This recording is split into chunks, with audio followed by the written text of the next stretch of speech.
De vuurtoer van het Ameland, zo goed het hectische middelpunt van het Waardeiland wezen matte.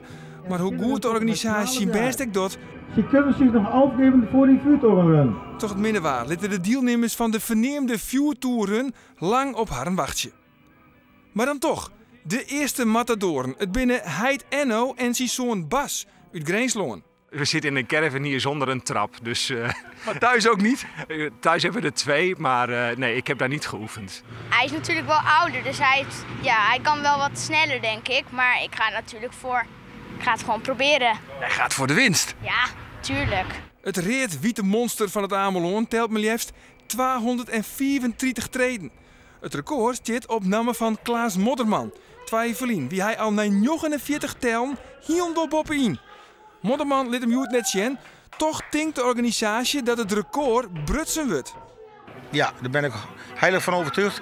Ik denk zelf dat ze nog wel onder de 45 seconden kennen.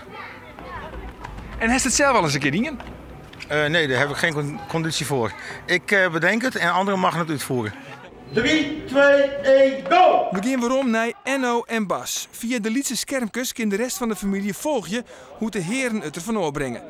Zo'n Bas had 1 minuut en 41 tellen nodig. Heid is daar het uiterste gaan en is 18 tellen rapper.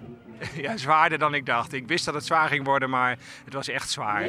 3, 2, 1, go! De vuurtoerrun krijgt het hier een Duitse winnaar. Jurg Pook is maar 43 seconden de rapste.